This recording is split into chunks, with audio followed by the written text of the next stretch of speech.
the Ink's about put together. So first of all, I want to apologize to everybody on this side of the curtain, because unfortunately the video only plays there, but you'll be able to hear the sound, and really it's about that more than anything anyway. And then we'll get started. When we get started, we'll talk a little about the program as a whole, and then we'll talk about kids individually on their level and their team. I want to thank everybody for coming here tonight. Again, we'll just play the video as kind of a way to introduce the night, and then also to tribute to our seniors, and then also as a way to kind of pause while we wait on a couple people to get here from driver's ed. So thanks again for coming. I hope it's a great night.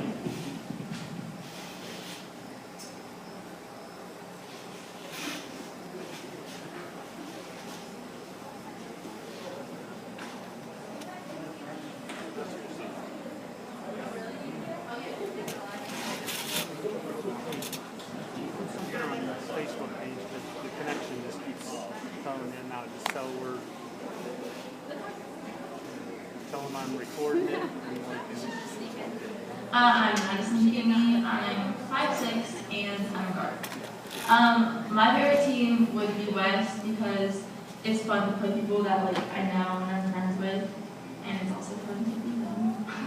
My favorite memory would probably be going to Arizona. It was really fun to travel with the team, and I feel like that was also when we got closest and then we became close friends. So it was fun to kind of form that bond. I'm not super superstitious, but okay. I would say that I always listen to One Direction when I'm driving to a game, always. It kind of gave me that sense of community with the school, and I was able to be friends with a lot of the team, and it made me much more confident as a person. Coach Feeney, my dad, has had a lot of impact on my life, on and off the court. He's made me the person and the player who I am today, and he has done a lot to make me better. So I want to go into health, and I want to be a physician assistant. I'm Malin Henning, and I'm 5'10", and I play a small forward. My favorite is probably West, just because they're a rival, and it's always really exciting to play them. I feel like the main one is Arizona, just because it was an amazing opportunity, but also this whole season, every game in practice has been so fun with everyone, and I just wouldn't change anything about it. I always like to drink a smoothie because I think it gives me a lot of energy, and on the way to the game, I always play upbeat music because it gets me hyped up.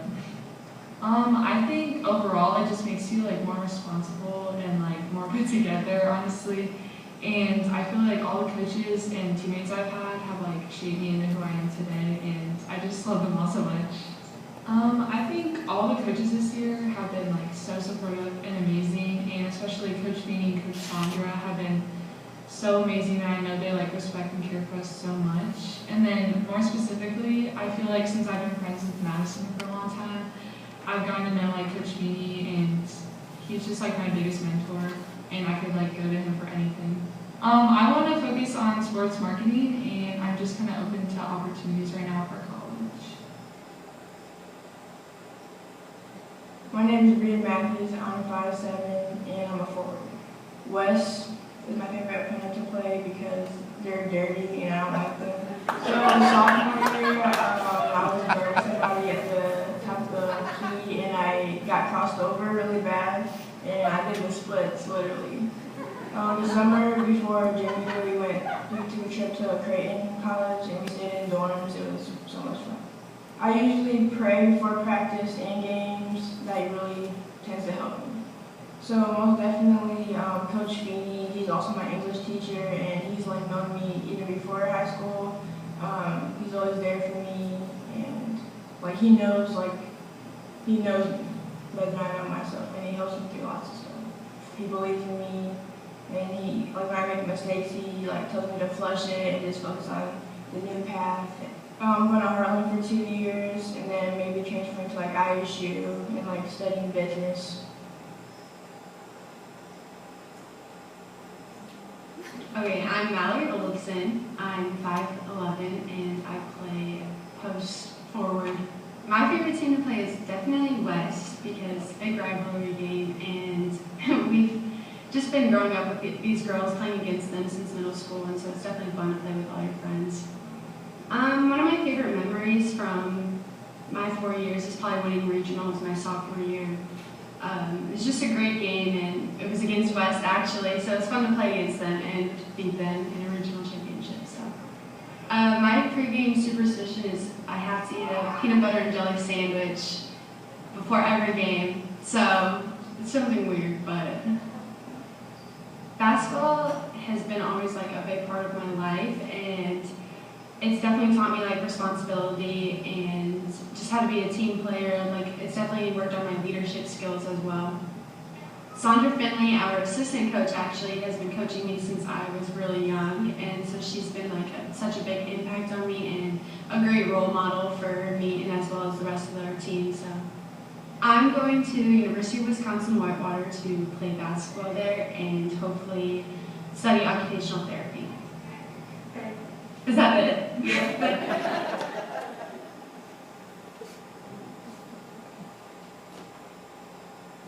My name is Miriam Zakma. I'm 5'4" and I'm a guard. Normal West because it's always a fun and competitive game. My favorite memory was probably going to Nebraska when we went to the Creighton basketball camp. Got to hang out with my friends and have a fun weekend with them. I'm better at working with other people, and I've gotten mentally tougher, and I don't get my feelings hurt as easily. My summer basketball coach has helped me a lot. He's taught me that nothing is easy, and that you have to work hard for everything in life. My plans after high school are to go to ISU and major in construction management and hopefully business.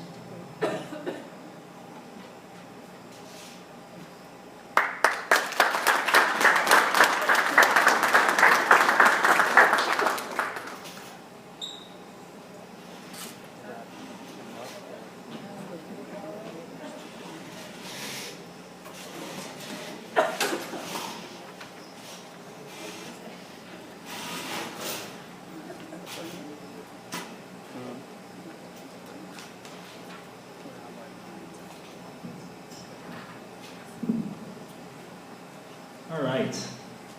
First of all, welcome to the 2021 season celebration.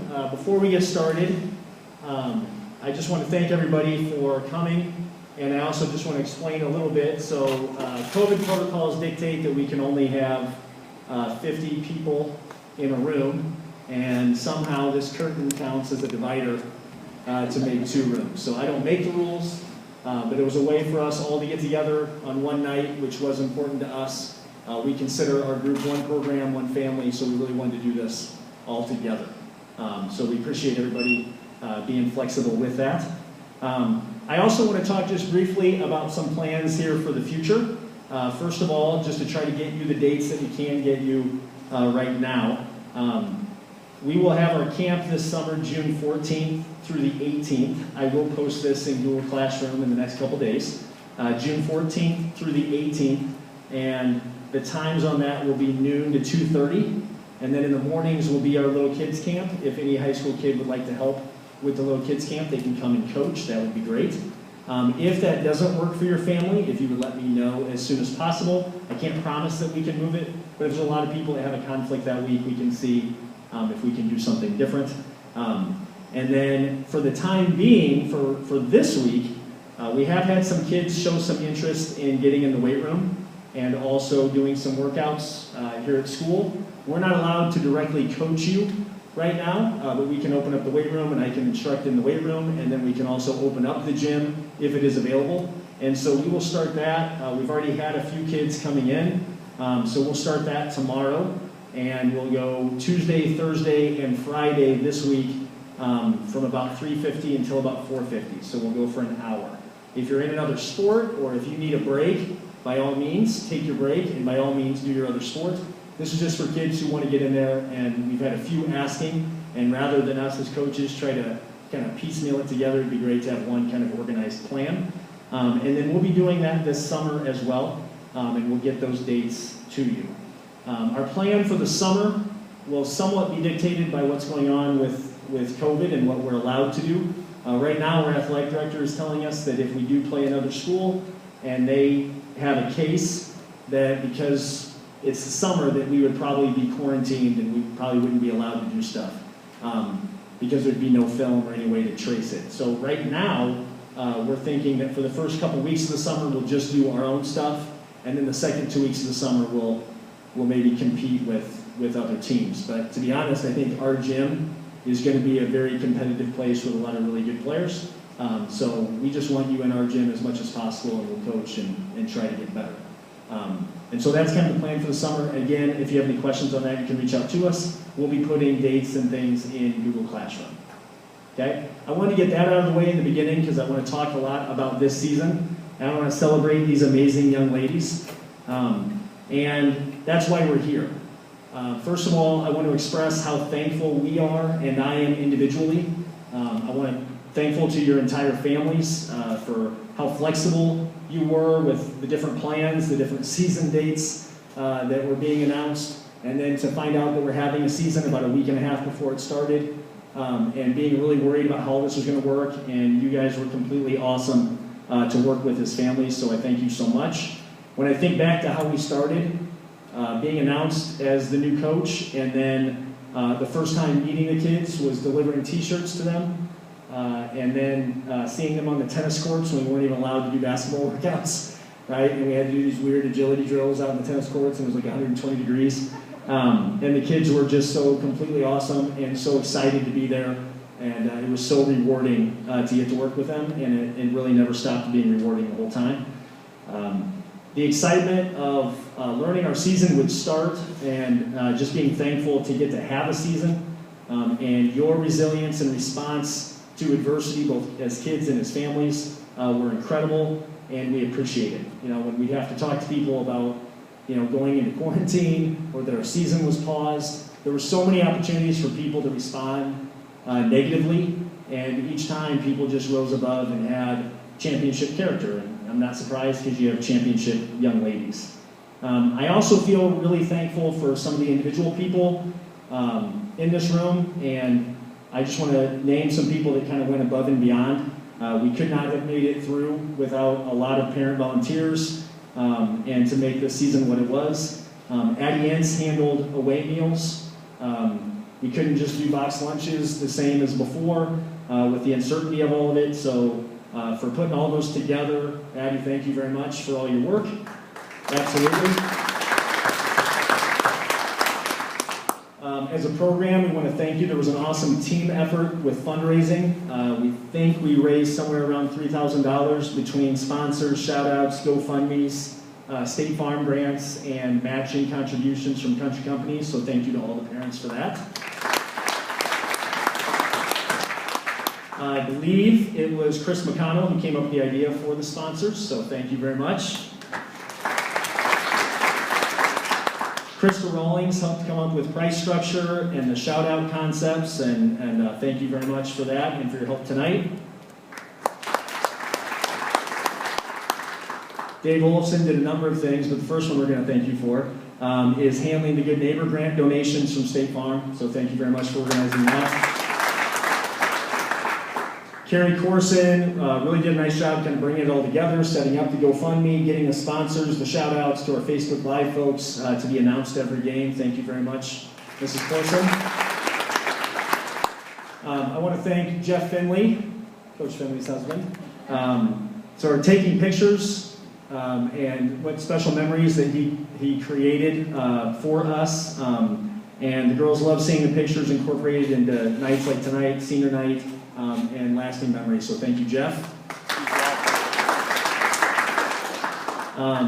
Thanks again to Krista Rawlings, who I understand is going to be stepping into the overall booster lead role next year. So she was involved in a little bit of everything, helped with senior night tonight, or senior night, helped with tonight, and lots of decisions throughout the season. And she'll be working with Karen next year to kind of transition the reins. So thank you. And then Karen, thank you so much. We'll talk more about you later also, but thanks so much for your work throughout the season, but especially right now, thank you so much for tonight and for your work with kind of organizing all of those efforts. So thank you very much. Facebook Live was a huge hit with families and friends, not just because of COVID restrictions, but this allowed families who lived out of state to really be part of the season. We got great feedback on that. Thank you to Tony Ince and Steve Rawlings for filling in and streaming games for families when our main cameraman, Dave Olofsson, was out. So thank you to you guys. And then we could not talk about Facebook Live without talking about Dave O. And in volleyball, I've learned all the work that he puts into this, because I've been riding with him to the volleyball games and seeing all the prep time that he puts in. It's truly remarkable. So I want to take a minute to thank him really for all 4 years of volunteering for this program. With our video needs as the head coach this year, it was incredible to not only the quality of film, but also that he uploads it into Huddle for us. And a lot of times, even by the time that we get home, we already have film there to potentially watch and break down. It's incredibly helpful. He'd record the games, send them to us, post them on YouTube for families, provide raw footage of these games for us to do COVID protocols when that was needed, cut up edits to be able to show people. It's just so generous of him. He surpassed all expectations this year with recording games, handling the sponsors, the shout-outs, highlighting other teams' players, and then, of course, his commentary on the history of old gyms. He digs up facts about the locations and teams. He just makes it fun to listen to, and he makes it great to follow the Iron. Dave, you've been instrumental to the Lady Iron basketball program, and you've been a great friend to me, and I appreciate it. And we want to give you a little something from all of us as appreciation. So thank you very much. You got to come up here.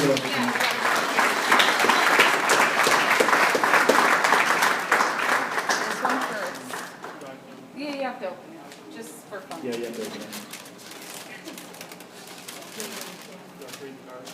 You can do that later.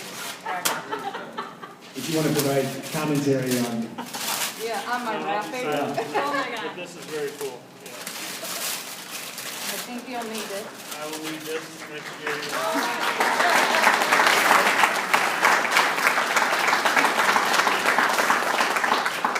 And then this goes with it.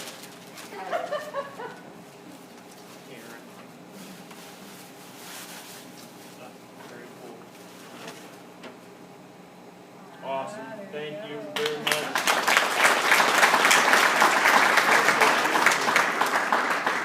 Awesome. Thank you very much. Thank you. Here, I'll take your turn.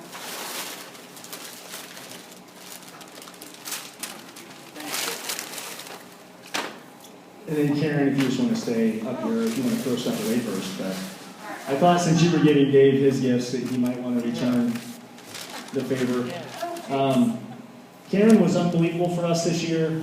It was shortly after all this craziness, even before our season started. And she would call me and say, what can I take off your plate? And then when the season started, she was consistently communicating and quite honestly offering to do things that are my job, right? Like that's my job to do it. And she was offering to do it. And you just went above and beyond, and it made it so that we could focus so much of our efforts on the kids and the team. And I know that's always where your heart is. She cares so much about making this experience special for everybody. And is really others-minded, and it's a great example for all of us, and we really, really appreciate it. Thank you so much. It's a small token of our appreciation.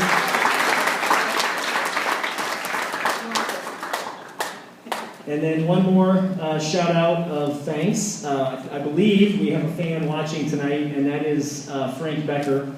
Frank is a super fan of Normal Community. He's a graduate of Normal Community, and he does our book for many of our games and for many of the boys' games. Unfortunately, shortly after our last game of the year, Frank contracted COVID, and he's actually been battling in the hospital. He's been in and out of the ICU a few times, and he was just moved out of the hospital and into a rehab facility. He's got a target date for headed home, and he said he was going to tune in tonight. Yes. And so Frank and his wife Rachel are huge supporters of our program. And they have been. I mean, Frank and I worked together when I had this job the first time. And for us to have them in our program is such a blessing. And then I'm so impressed by the way that he's handling his battle. And he's a great example of the fight of the iron. So Frank, Thank you very much, and we're all thinking of you. Thank you, Frank.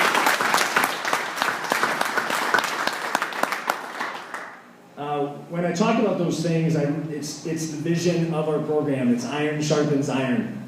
And it's parents working for not just their own kid, but for everybody's. It's parents cheering for not just their own kid, but for everyone's. It's kids cheering for each other, and realizing that we're all in this together, right? And that the reason that we play sports is not just about stats, and it's not just about wins, and it's actually about all the other stuff. Bill Simmons in the book of basketball, there's a great line in there where it says the secret of basketball is that it's not about basketball, right? And it sounds kind of silly, but when you have a season like this with great young people, you realize how true that statement is. When I was hired 1 year ago, I was really hopeful that we could establish a program that would be competitive, yes, but they could be fun, they could help instill power and confidence in young people, and could be the foundation in this year of an elite program. I am really proud to say a year later that we have laid that foundation, and did it in more ways than I could have imagined 1 year ago. It's because of three groups. First and foremost, it's absolutely because of our players, who we will spend some time bragging about tonight.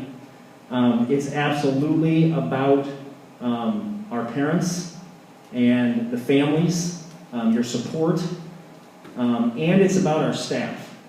And I do want to take a few moments to talk about them. I want to thank Coach Finley.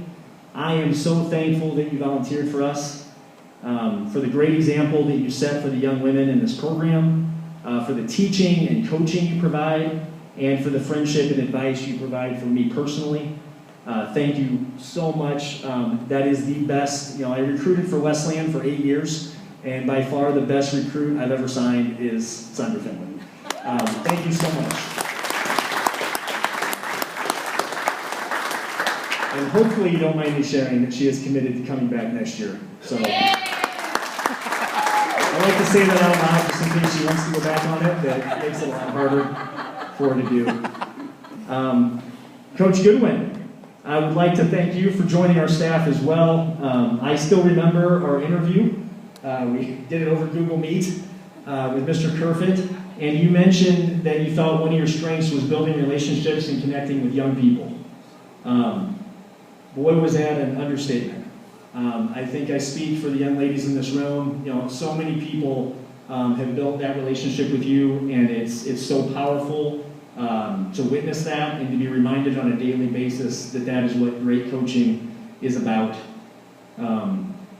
I am so thankful for you and for your coaching experience, giving me advice, because I guarantee you, no matter what situation you face, Coach Goodwin has experienced it twice.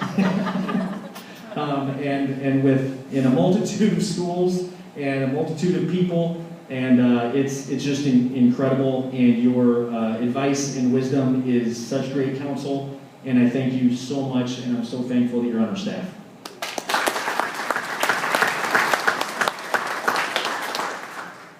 Coach Sauerin was the only returner from the previous staff, and Coach, I just want to thank you so much for your dedication. I still remember you drove around last summer delivering t-shirts, and you cover time in the gym when I can't be here to open the gym for somebody. I appreciate it. Coach Sauerin had a baby this year. His wife is actually here. She had a baby. She did it. Let's be honest. But there were so many times that I know he was completely exhausted, and I would tell him, like, hey, we can cover. You don't have to be here. If you need to, if you need to be home, like, we can try to cover your practice. Hopefully I'm not getting you in trouble with your wife right now. And he would say, no, I need to be there, right? I'm the freshman coach. I'm gonna be at practice. And it did not go unnoticed by any of us. Your dedication did not waver. We talk about our coaching staff setting an example of teamwork and of family for our players, and I really worried coming into the year with all the COVID goofiness because we didn't get to hang out as a staff before the season started. And to be honest, I didn't really feel like coming in. I'm like, I don't know these people, all that well. And we got to know each other incredibly well, and their hearts are unbelievable. Coach Sauerin, thank you from the bottom of my heart for your dedication this year. Clap it up for Coach Salomon. I am very blessed to work with these three amazing people, and having two daughters in the program, I'm so thankful that they have people like that to look up to. Our program had an incredible year this year. Yes, we won a lot of games. I think we were something like 25-4 or something as a group. And 3 of those 4 losses actually came when the varsity was quarantined. And therefore, other people were playing up different levels. But more importantly than any record is that we got so close. And the kids supported each other. They truly sharpened each other. And they were so team-oriented and so resilient. They epitomized what we talk about with iron sharpens iron and tough and together. Tonight, each level's coach will talk just a bit about their season, and then we'll identify or talk about each player. Each player will be receiving a few things tonight. First, each player will receive a note of their awards. So, a few years ago, our athletic director figured out that kids don't really do anything with their letters and all their awards. And so, if you would like your letter and your awards, there's a little note on your certificate that you get that. And then you take that down to the athletic director sometime at school, and then they'll give it to you. If you don't really want that stuff, then they don't want to spend the money on it. So they're more than happy to get it to you if you want it. So you just got to go down there and pick it up. Okay? Couple other things. Not everybody necessarily gets those things. And so if you're a freshman and this is your first, sport, then you'll get a little note that says you get the numerals. If you were on the varsity, you get a varsity letter. Right? It explains everything on there, and that's all through the athletic director. If you believe that you're missing something, by all means, let us know, but I think it's all correct. And then, so you'll get those.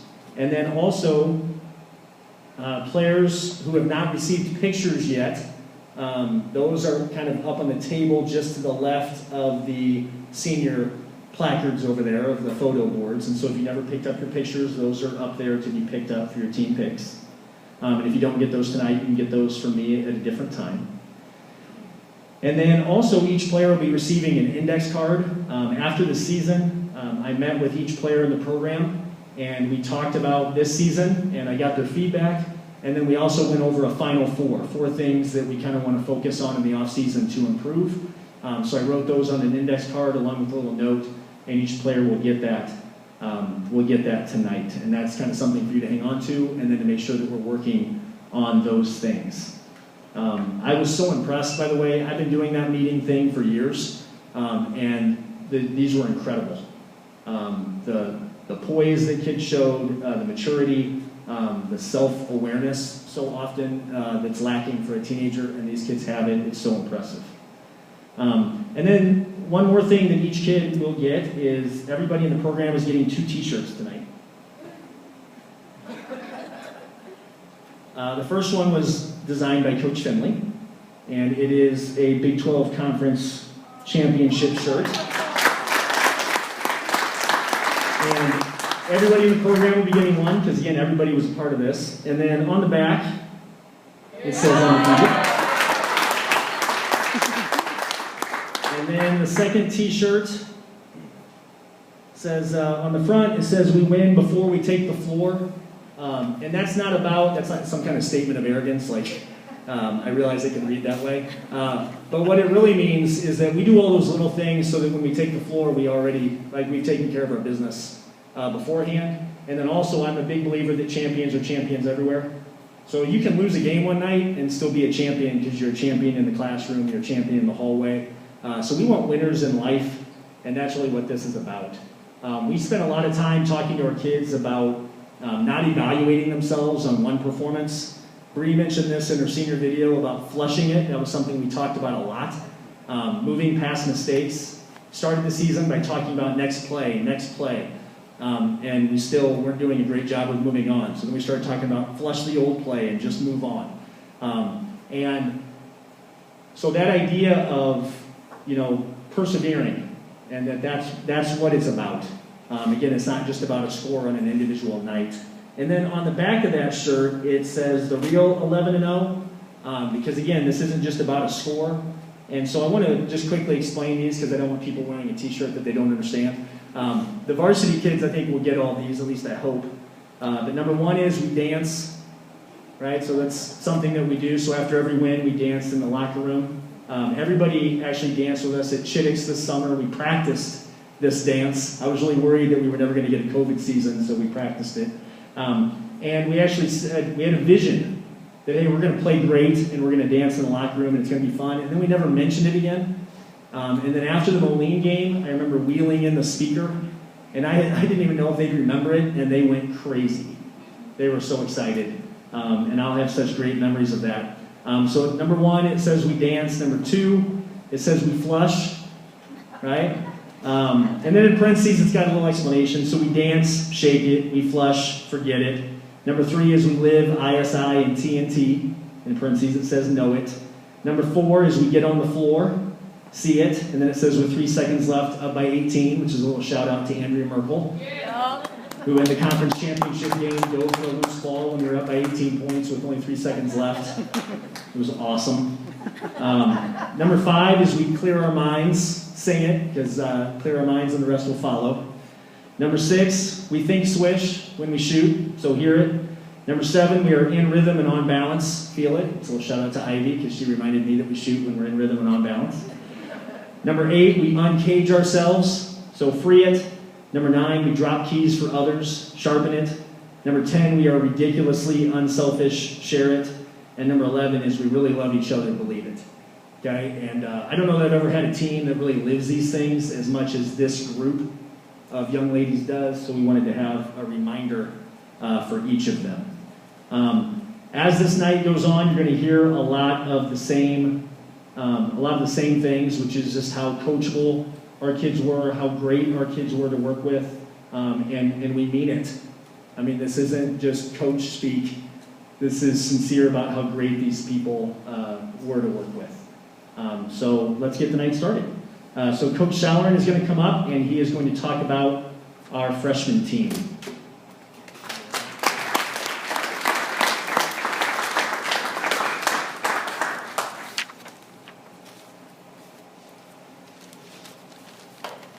Can't promise I'm going to be as well versed as Dave, but I'm going to say a lot of stuff that I think is funny, and it'd be helpful if you also thought it was funny. For those of you who don't know me, I am Jason Sauerin. I'm the freshman coach. This is my third year coaching, the second consecutive here with the freshman girls, so I think that makes me top dog. We, the girls, not me, went 7-0 in the season. I did a couple of calculations. We averaged 50.1 points a game and held teams to 20.1.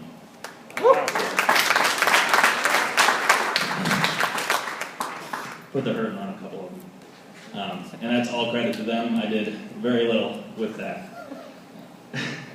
They also got the chance to experience some higher level basketball thanks to the magic of contact tracing. So they did get some JV and varsity experience when they wouldn't have regularly.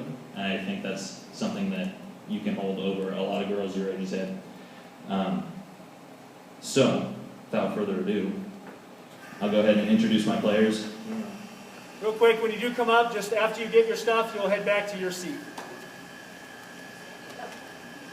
So I guess I'll call your name.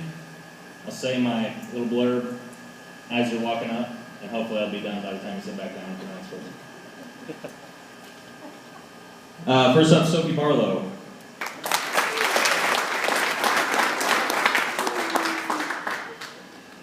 Sophie Barlow is like a mind reader. Anytime during a game I would see something and I would be thinking about saying it, she'd already have it out of her mouth, yelling it at the other girls. And I mean yelling. And it's nice because she's like a personal megaphone. Because apparently I'm very hard to hear because I don't talk loud enough. So thank you, Sophie.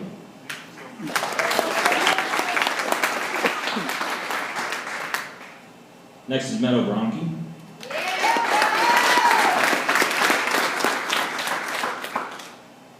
Meadow scored a season-high 17 points in a JV game that she might not have played otherwise for contact tracing purposes with the other JV and varsity girls.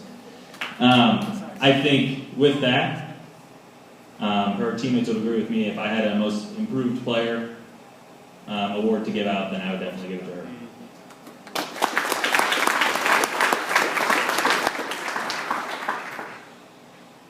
Olivia Corson.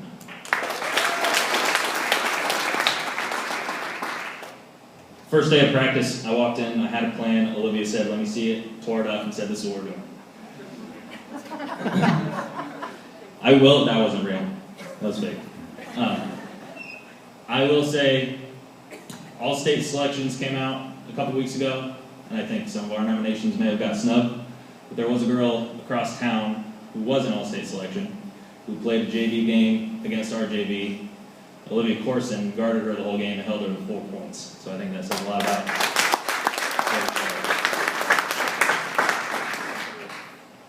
Brinley Dower.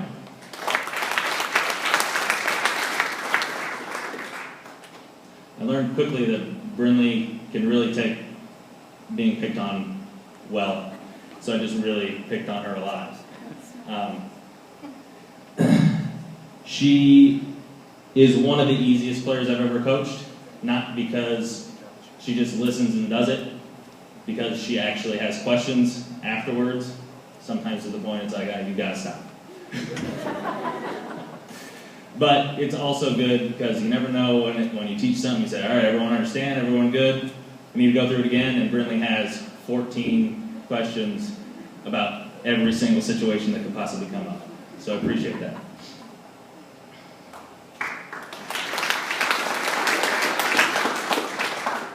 Trinity Fletcher.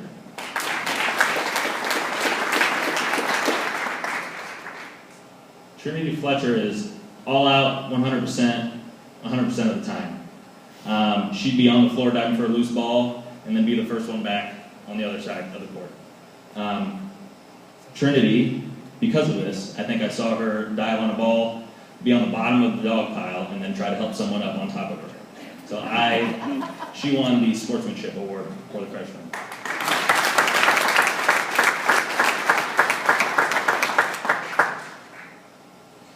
Larissa Hobbs.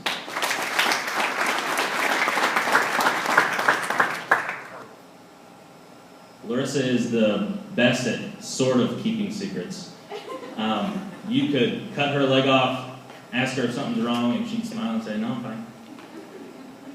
Which kind of happened. But no matter what, anytime she could get on the floor, she wanted to. So I give her props for that, even though maybe sometimes it wasn't a great idea.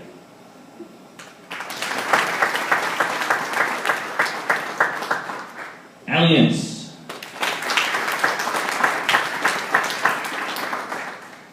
Alliance is probably tired of hearing this. Do you guys know she's a really good runner?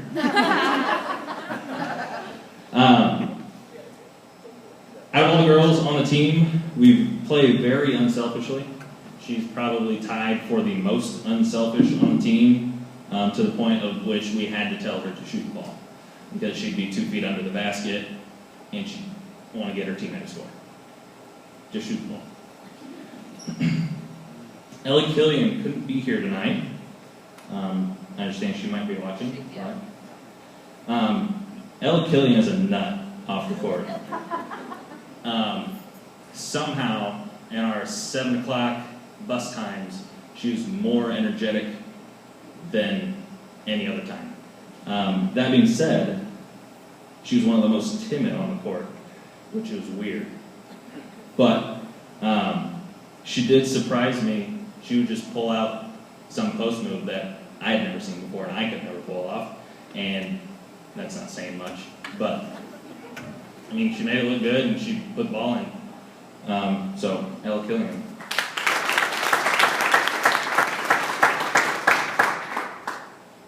I just realized this is the first time I've ever said your last name out loud, and I hope I don't butcher it.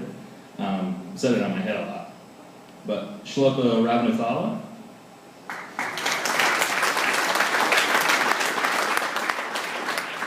She's the nicest kid you will ever meet. She always comes into practice, asks me how my day is. but that's about the only words I've ever heard her speak. On the last day, on our last game on the bus ride home, I was subjected to a concert by most of them. But I did hear Shloka belt an entire song. I have no idea what song it was. I'm guessing it was pretty good too. She did a really good job. She might be a little embarrassed. I was listening. It was good. She also may have had the best shooting percentage on the team because for some reason she didn't shoot much, but she knew if she shot the ball it was going in, and I think I don't know that she missed that often. So.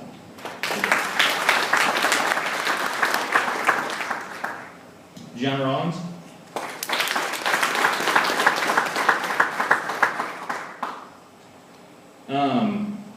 I have a story to share. She asked me, she was staying late after practice one night, so Carly could give her a ride home.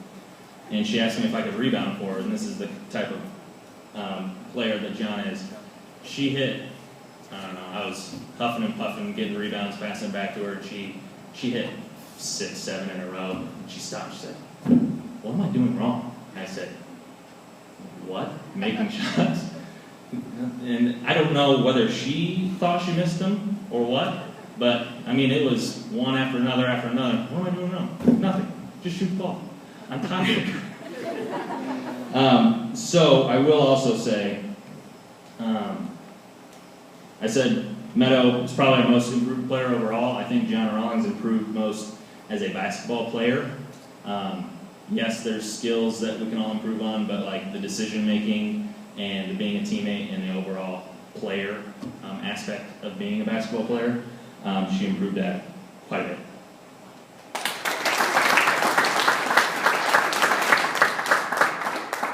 Allie Russmeyer.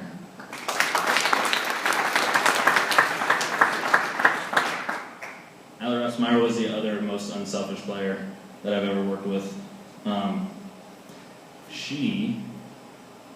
I don't know how, but she would just laser passes, no looks, to someone, and I don't know how they got through. Except one, I will say, in practice one day, there were 3 girls standing behind her, one on her team, and she just whipped it behind her, and I said, "Did you see her?" And she said, "No, I heard her." I was like, "Well, maybe turn around." But she has the mentality that she's either going to get this rebound or she's going to stop the play because she's going to foul you 90 feet away from your basket. So, hands off.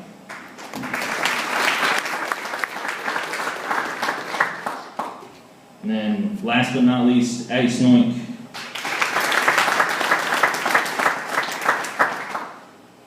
Addie Snoink is a true swing player. We put her in at pretty much every position, and she excelled at every position, and she learned at every position, and she improved at every position. And there's not much bad I can say about her, although I could list some stuff. Just kidding. That's it for me. I will say one more thing. Coach mentioned this earlier. I also told the girls at our last game that I spend more time with them than I do my own family, which is especially tough this season with the addition of one member.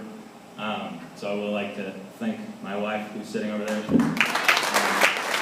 allowing me to do this and playing solo for like 6 weeks with a newborn. She wanted to sit over there because she's embarrassed by me. So thank you. Thank you.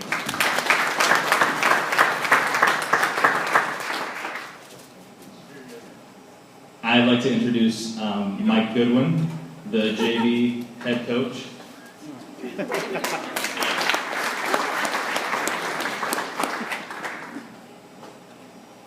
Where's Mallory? Right here. Okay, you know I don't need this. Yeah, I know. Okay, so no smart comments, but I was told I have to speak into this. Guillermo's over there going, "Good Lord, Coach, don't scream." First of all, I want to make sure I thank these 3 coaches. When Dave took the job and I kind of mentioned to him I might apply, I wasn't sure if I wanted to do it again, but I will honestly say it was the best decision I've made. I had absolute great time with these young ladies. All levels, great time. It was unbelievable. On that, and Dave, I do want to thank you. This program's headed for bigger and better things because of the things Dave Feeney's doing. And I'm just happy to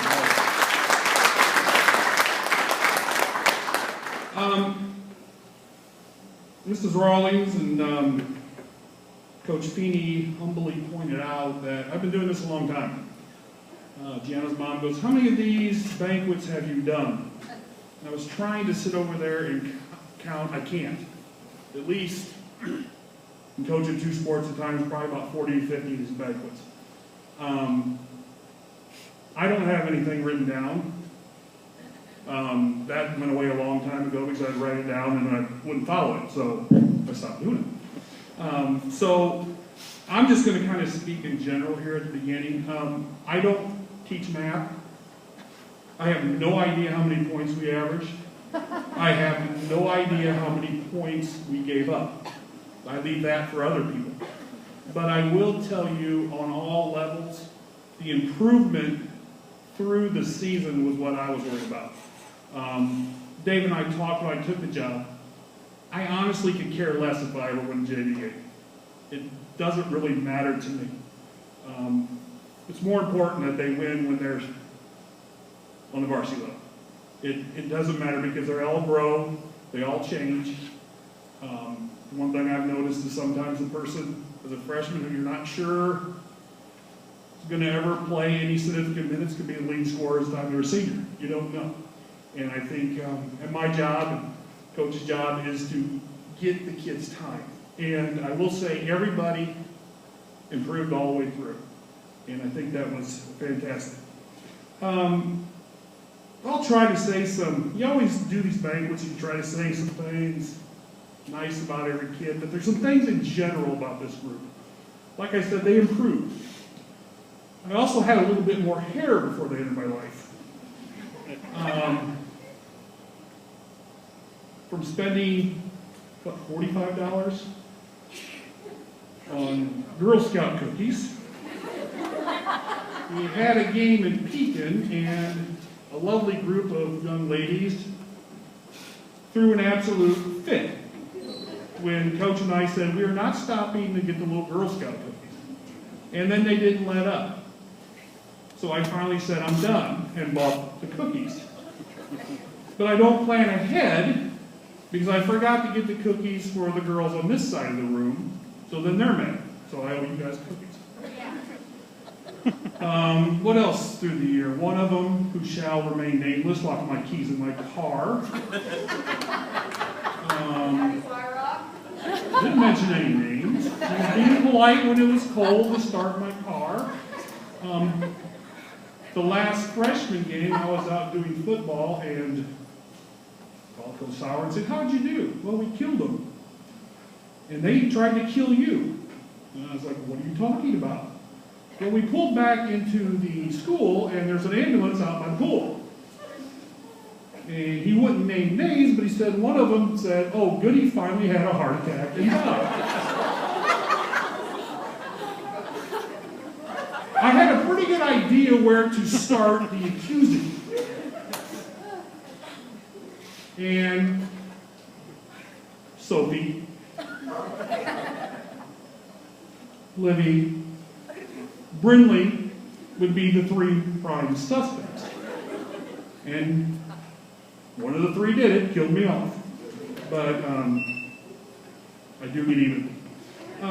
So a lot of the girls are going to be coming up for a second time. And because we did have a good number of freshmen dressed in sophomore. The first one being Sophie Barlow.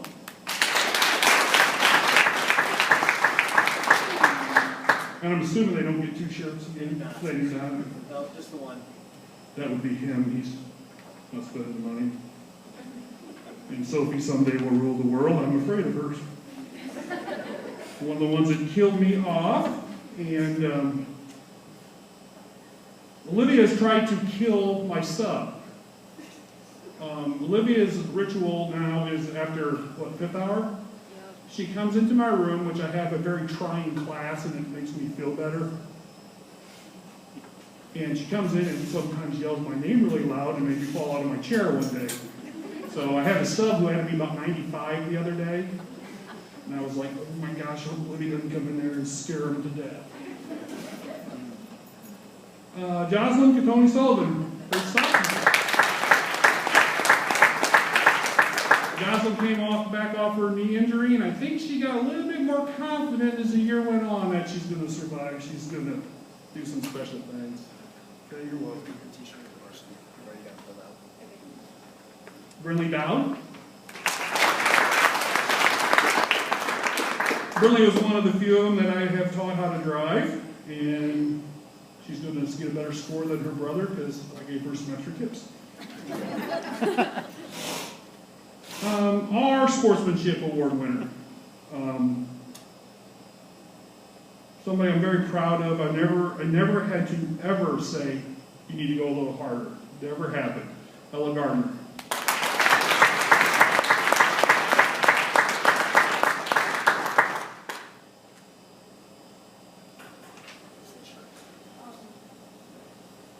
And the wonderful young lady who, I'll point out as a runner, but I always feel bad because I call her by her mom's name.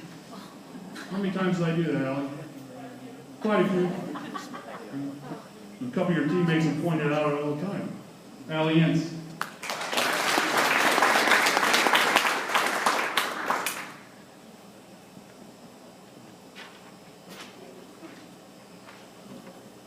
I'm going to kind of switch your order here, Mr. Feeney.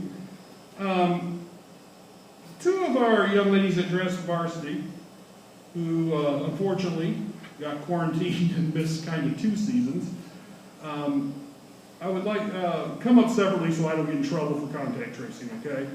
But Chloe Jansen and Eddie Wayrock, these two are my they're my buddies during varsity games.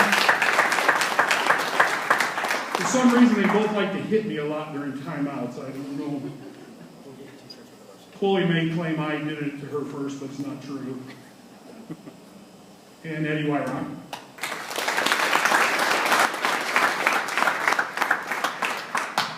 Thank you. And she was trying to be nice starting my card, and she felt so bad. She was fine.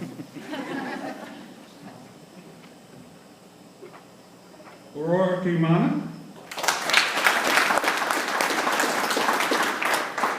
This is one of, I would say, Coach would probably agree with me, one of our most improved.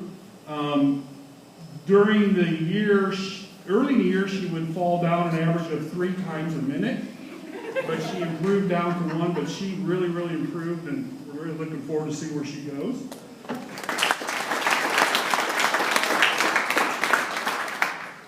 And the person with the toughest head I've ever seen. The Normal West game, the next day of practice, somebody said, Charlie's got a concussion. And we both looked at each other, when did Charlie get a concussion? Well, she crashed into Ella's head, and she had a shiner. They both did. And Charlie's so tough she finished the game, we didn't even know. She didn't say anything, but Charlie McConnell.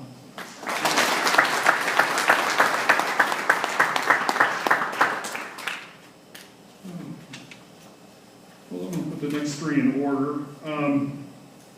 3 of them that I had to point out to them a lot since I do football, that I like them much more than I do their brothers. They do not raise my blood pressure as much as their brothers.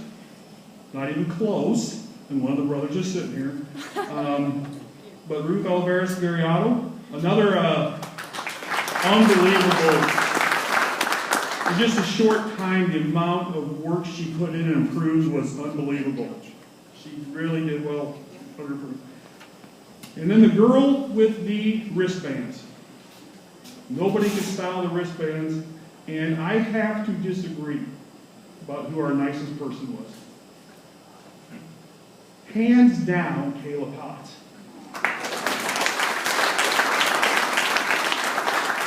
This wonderful girl would just set a screen and knock somebody out from the other team and then apologize. In practice, she'd dive for a ball and get it and then apologize to her teammates. But what a wonderful young lady.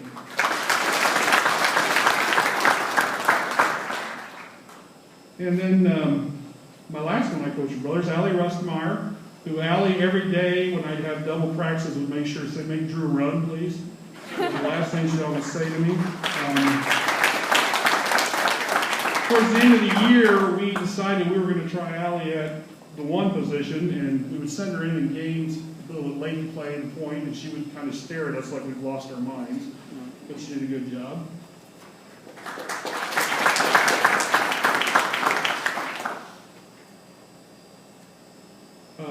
Gina Rollins.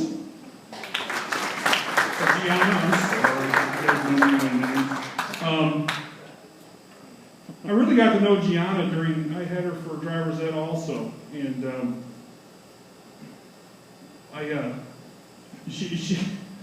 our stories would turn to somebody in her family and compare driving skills quite often. And we both came to the conclusion that between her and the person in her family, she's probably by far the better driver.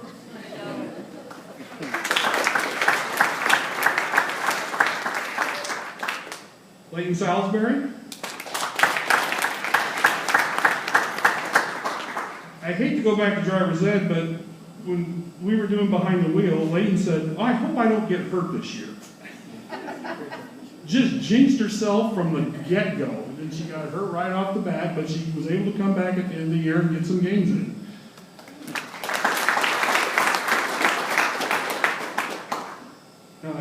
Addie Schoen. Probably an inside joke between me and Addie and Livy and their parents. Before she graduates, I will somehow get her dinner at Clubbers, because she swears it's not any good. Thank you, guys. Again, thanks to the parents for everything they did, and Coach Feeney, you're up. Thank you.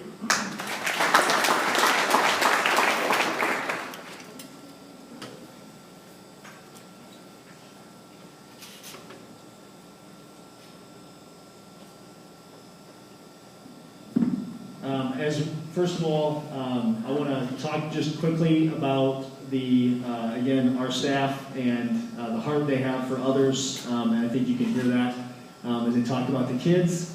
And then I also want to give one more round of applause to all of our freshmen and sophomores and the tremendous season that they had.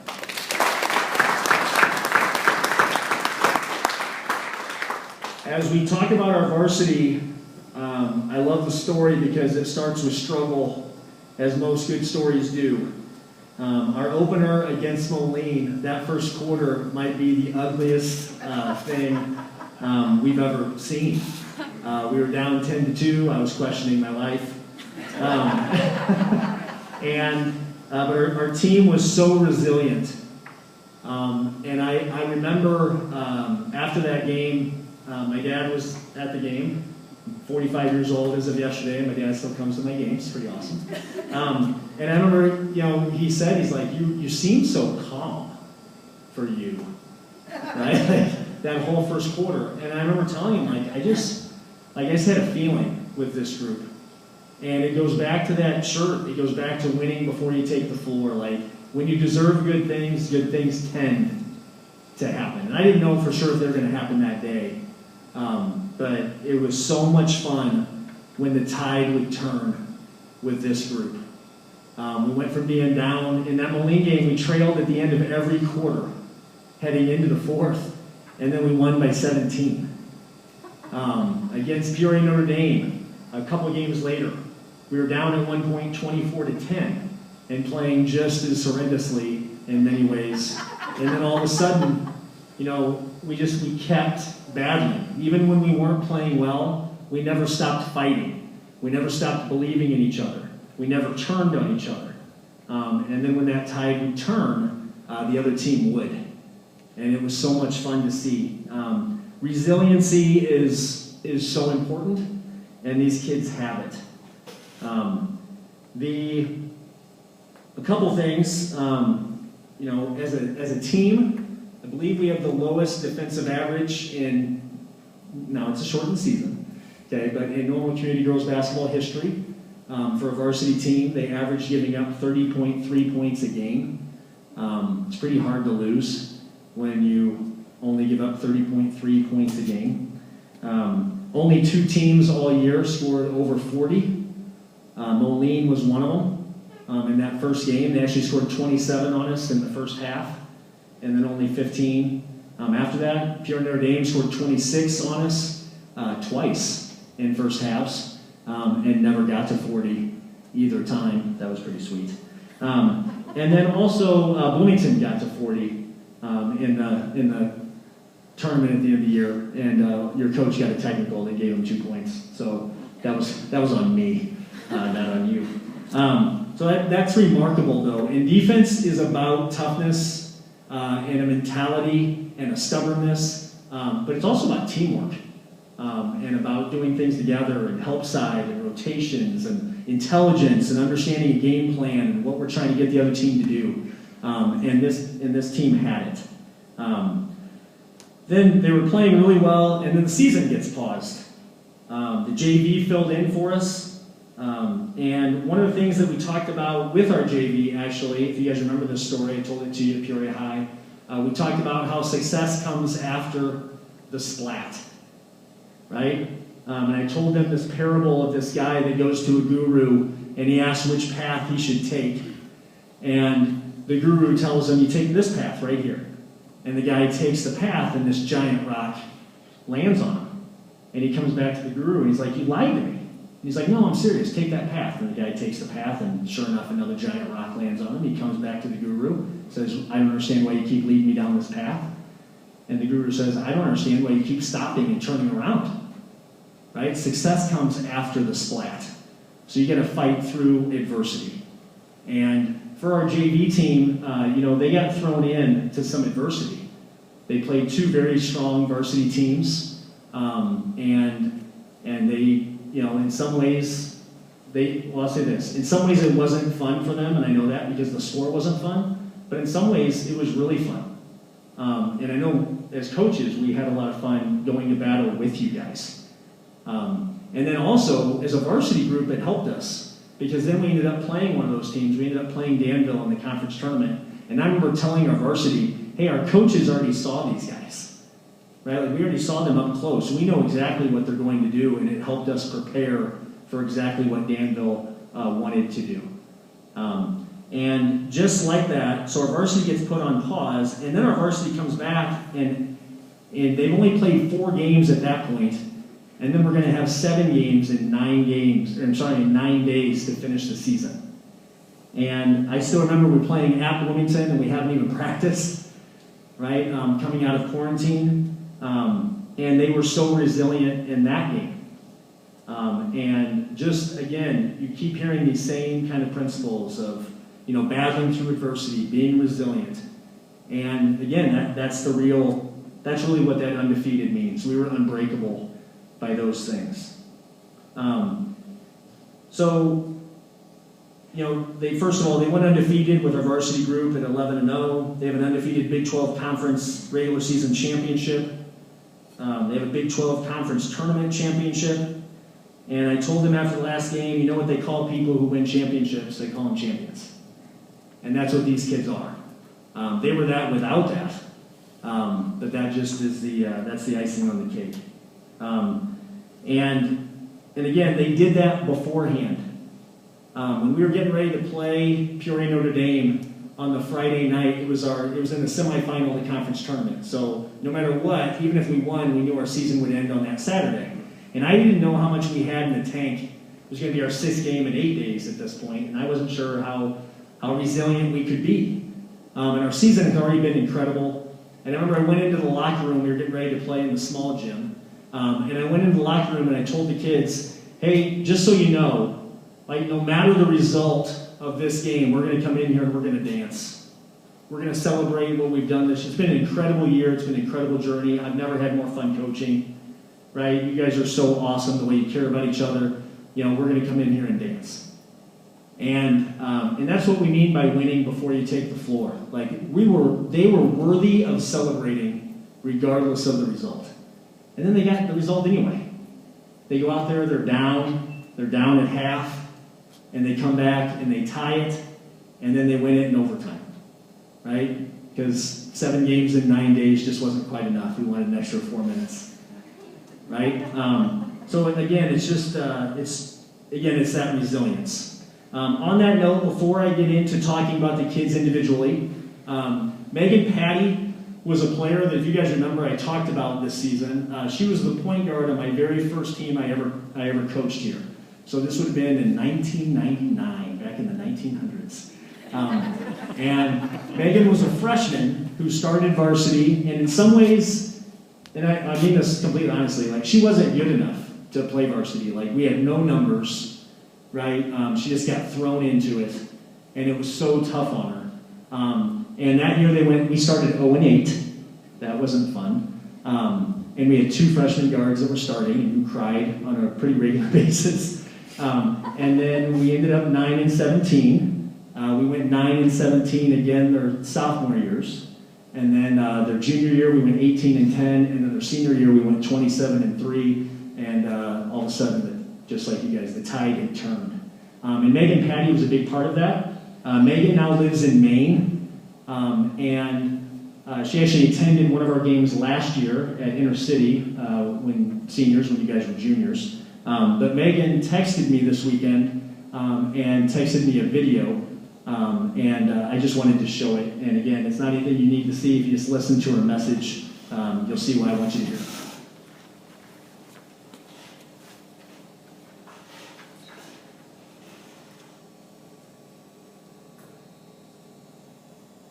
What's up, Iron?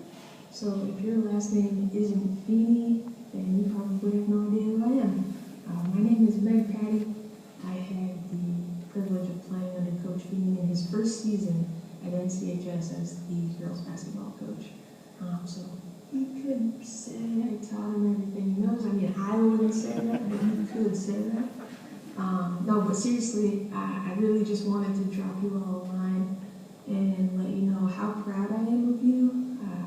I mean, athletics in general provides so many obstacles and so much adversity, and you all took this season with all the normal adversity and then a whole bunch of weird other adversity piled on top of that, and you absolutely crushed it. So going 11-0, winning your conference championship, and I mean, shutting it down on a W?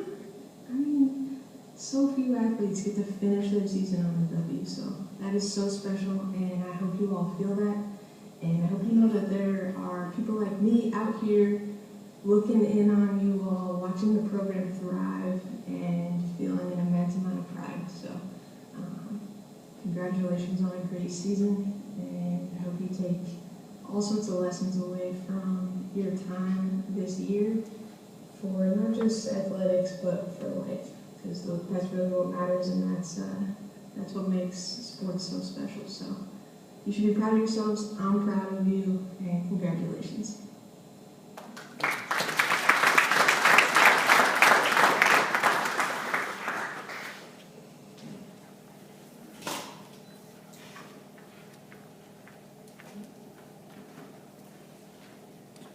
I believe it was Megan's senior year. We have a picture in our basement of Megan holding an infant, and that infant is Madison, right? So I never, I'm gonna get emotional. I never envisioned when I was coaching Megan that one day, you know, she'd be talking to our team and my daughters would be sitting here.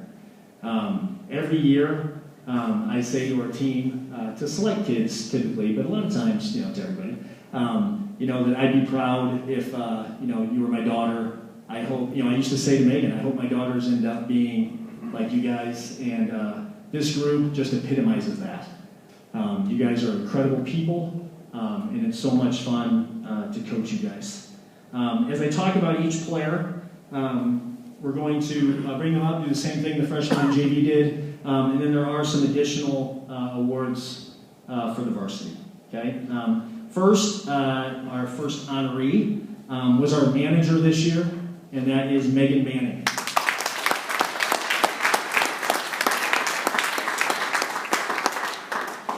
Yeah, Coach Finley just said manager / assistant coach, which is pretty accurate. Megan actually came to tryouts and tried out as a player, And about, I don't know, an hour in, she wasn't feeling too good, and I walked over to her, and I'm like, Megan, I'm a little worried. You don't look like you're feeling too good. And after practice, Coach Finley and I talked to her and said, hey, what do you think about being manager? And Megan said, I was actually going to talk to you about that. I didn't know how to bring it up.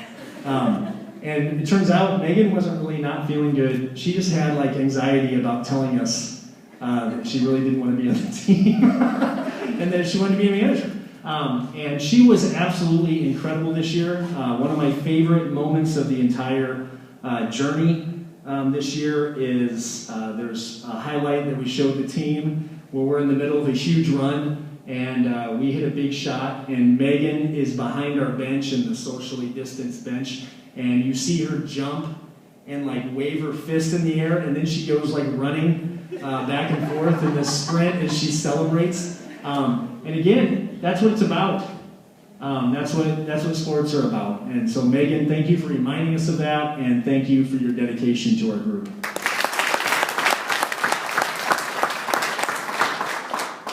Our next honoree is Addie Wyrock. Addie joined our varsity later in the year, and she came in just in time to get quarantined with us. She came in, she showed aggression, she didn't miss a beat, she didn't hesitate at all. She wasn't overwhelmed by the moment. And actually, one thing that I love is in the pantograph, when it showed our victory in the last game, you can see Addie kind of like front and center and how excited she is for the group. And Addie didn't play huge minutes for our varsity. She was so excited to be there. She competed so hard in practice when she would get in the JV games, and it didn't go unnoticed.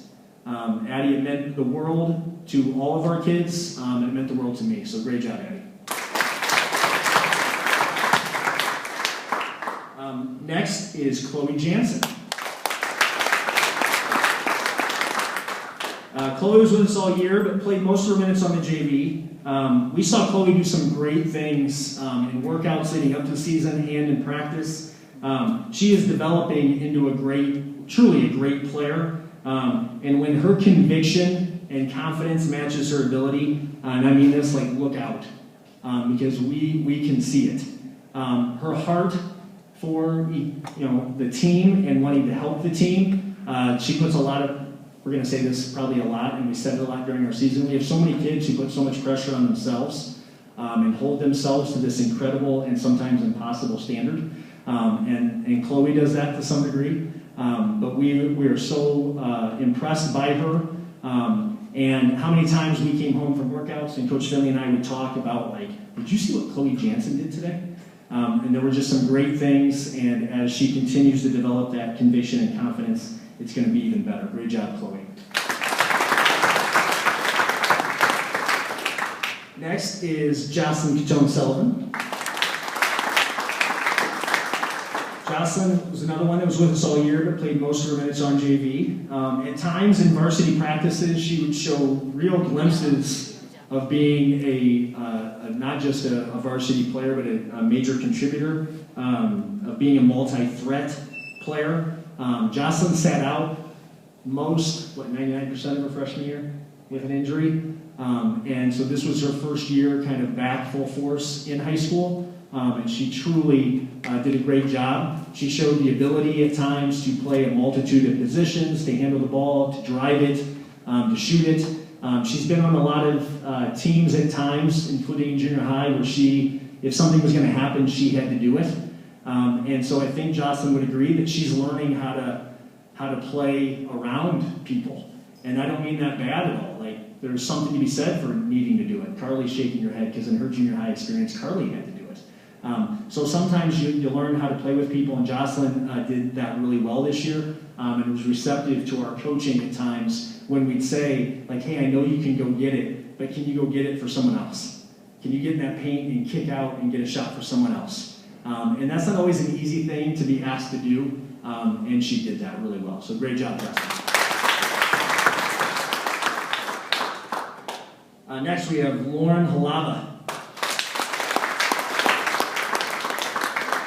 Lauren became one of our first guards off the bench. I was really impressed by this group. We kind of fell into a really good rotation, and Lauren would typically sub for Sophie or Carly, and even played a little small forward for us this year and would sub at the 4 spot. I always think, when I think of this year, I think of 2 games particularly. One was the Moline game, where she hit back-to-back threes in the corner in front of our bench, and we went from being down 4 to up 2, where she kind of ignited us. And then I also think of the Bloomington game. I think she scored like 8 points, and then our announcer said it was the Halava show. It was 8 points in 23 seconds or something. And it just gave us some huge lifts. But more importantly than just those glimpses, I throw the newspaper, more importantly than that is just Lauren was consistently just had this great attitude, great work ethic, always wanted to improve, was consistently asking me, hey, where do you see me? Like, what's your vision? How can I contribute? And would truly be receptive to the answer. It wasn't some game, like she really wanted to know, and then she'd work on those things, and we'd have conversations about it. She rebounded for us, she defended for us, she reached with the wrong hand sometimes on defense, but she really did a very good job, and was such a joy to coach. Great job. This next player, his parent is a real issue, but Sophie Feeney. Mom, I'm talking about. Sophie is hard-nosed. She's a great defender, a hustler. She's also a team player. She wants to win more than she wants individual success. When I think of her season this year, I think of the play in the Peoria Notre Dame game. We were down, and there was a loose ball in front of our bench, and a Peoria Notre Dame kid came over for it and decided to let it go out of bounds. And Sophie dove and grabbed it and threw it off of her, and then went diving into our chairs of our bench. It was a huge play, a momentum play, got us the ball, and again, it was just a perfect example of sacrificing for your team. As the season went on, she really became an impactful individual defender for us. She and Carly a lot of times would trade off, taking the other team's best player, and then we wouldn't have to run one of them into the ground, and we could stay fresh. And very few teams have different kids that can guard. For instance, like that last game, we're playing Danville, and the Haupt kid, who's a great player, and we were just able to rotate consistently who had her, and it made a huge, huge difference. It's not always easy. I'm going to talk about this with Madison. It's not always easy to be coached by me, and not always easy to be coached by your dad. And Sophie did an incredible job of that. Obviously, I know you guys think I'm biased, but she did. And I appreciate it. I also appreciate that she has a great heart for others, just like all of our kids. And again, it's not about the individual, it's about the team. And I love that she exhibits that. Good job, Sophie. Next is Andrea Merkel. Andrea is a great reminder of sports and why we play them. Andrea had a tough role. She didn't play a lot, but yet she was completely bought in, right? She had a great attitude. She faced some adversities, and some of those adversities included past experiences that she had with basketball and in coaching, and we talked about those a lot, and she opened up to me. I was fortunate enough to have Andrea in class, and so we got to know each other, and she really responded. And as I said earlier, that play, Megan Patty, who was in that video, I tell the team, every team I've coached, I tell this story to. The first team I ever coached, we were playing in the Holiday Classic. We were down by 18 to a good team, and there was 4 or 5 seconds left, and there was a loose ball. And Megan Patty and a girl named Mary Godley dove for that loose ball, even though we were down by 18, and it didn't matter. And nobody else notices. Very few people notice that stuff. And some people would ask, why are you diving? Right? We lost. Okay? And little did I know that when I'm telling him that story, that's how our season would end. Only in this one we're up by 18. Right? It's right in front of our bench, and Danville's best player, the ball's fumbling at her feet, and Andrea comes out of nowhere and dives on it and lands hard on the ball in her stomach, and you can hear it, and our whole bench just erupts. Right? And everybody's thrilled, not just because of what that meant for our team, but also because Andrea, here's a kid that quite honestly probably would have loved to play more, and she was still completely bought in and selling out for the team. And I have so much respect for that. Great job, Andrea.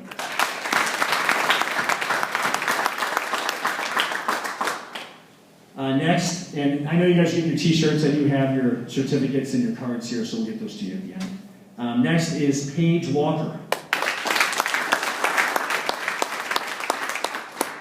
Paige also kind of had a tough role. Before quarantine, she was actually getting in, almost every game, at least in a spurt. And then after quarantine, we had to pause for contact tracing, as you guys know. And then Miriam was back from her injury. And to no fault of Paige's, it just, now that was another guard. And Miriam's a senior, and I didn't want the injury to cost, Miriam's time. And so, unfortunately, that impacted Paige's playing time. And Paige is another one that I know would have loved to play more. But it didn't stop her. She was still incredible in practice. She actually talked to me about some concerns she had about a teammate who was struggling with some stuff because she cared enough to bring that to my attention. And in our last game, and I've said this to our varsity kids in meetings and talked to Mallory about it just the other day, how much it meant to us that Paige in our last game at halftime was one of the leaders that spoke. Right? And that's not easy to do when you're a kid that maybe isn't playing or not playing very much, but it mattered to her. Right? And that's what's great, again, about this group, is there's so many groups that we've all been a part of where if you don't play, you kind of pout, or you think like, I'm not into this anymore. We didn't have any of that. They were bought in. And Paige, you set a great example for everybody, and we're so appreciative and thankful for that. Great job. Next is Ivy Juarez. I call her Ivy the Warrior Juarez. She is tough. She's perhaps the best rim runner that I've ever coached. And she was so consistent for us. She had some rough games shooting free throws. I will say that. But just like that, for example, she had some rough games shooting free throws, and then in the semifinal win against Notre Dame, she goes to the line down by 2 with seconds left and knocks them both down. And after the first one, I also love that, she's an incredible player, and she's our leading scorer, and she makes the first free throw, and she looks at us like, oh, I'm so thankful I made it. Right? Like, she just had this humility about her that was freeing for everyone. And it was such an honor to be around that humility. In the first Peoria Notre Dame game, she completely took over. She has a stretch. She ended up with like 14 rebounds in the game. She has a stretch where like every single rebound she gets.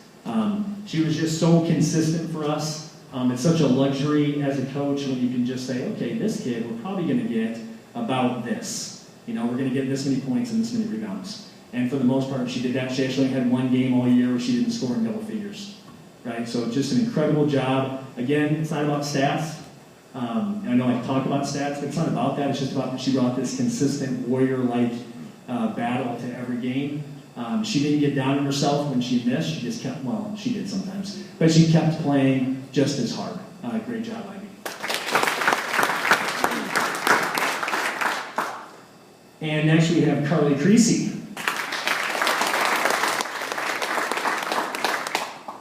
Carly is our engine. At times she played the point for us. A lot of times she was our point. At times she was the wing this year. At times she, as I said earlier, she would defend our opponent's best player. Basically what I'm saying is she had her fingerprints all over what we do. As I've said repeatedly tonight, stats do not tell the whole story. But like, for example, Ivy would be the first to tell you that a lot of her points came directly from Carly. Right? Ivy's running the floor, Carly's seeing her and finding her. But it's all about teamwork, right? It's Mallory getting the rebound, outletting to Carly, Carly hitting Ivy. Okay? It's outletting to Carly, pitch ahead to Madison or Sophie or Miriam or Lauren, and they're hitting Ivy. Like so many times it was that teamwork, but Carly had her fingerprints all over everything we did. Her energy was contagious. Whenever we would go on one of those large runs I was talking about, like against Moline, against Pierre Notre Dame, a lot of times you could see on film whether she had a great play in it or not, she was stomping her foot and throwing her hands in the air and exuding teammates to do better, right? And that leadership cannot be measured. It's so valuable. She and I would have long talks about our team and how we could improve it, and again, her humility is so impressive. She's a great player who doesn't even realize how great she is. Good job, Carly.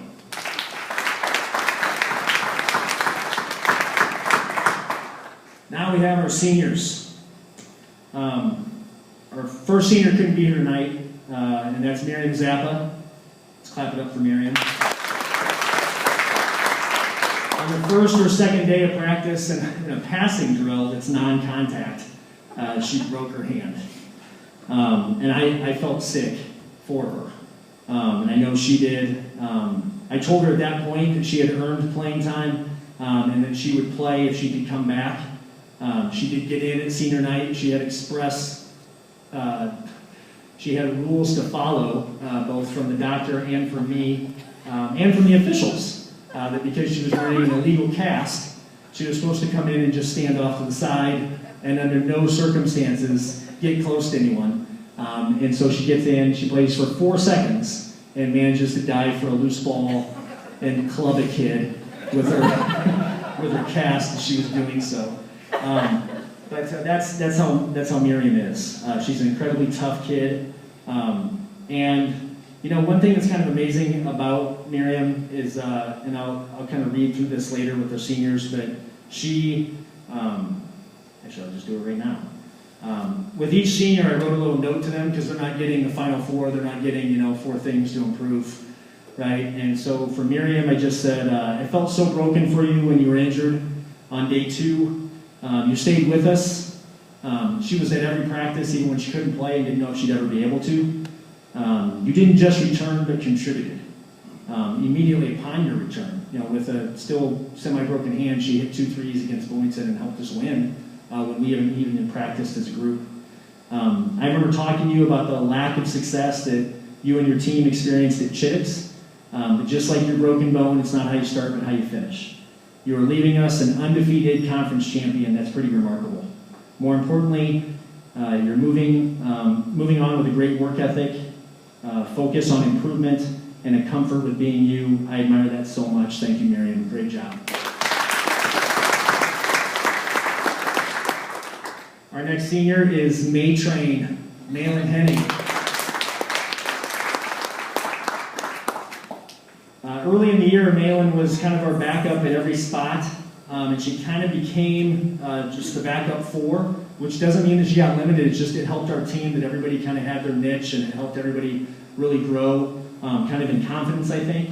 But when I think of Malin, last year she started a ton. And then this year she didn't. And she never complained. In her senior video she says, I wouldn't change anything about this season. And what an unbelievable thing to hear as a coach who feels bad that you didn't play more.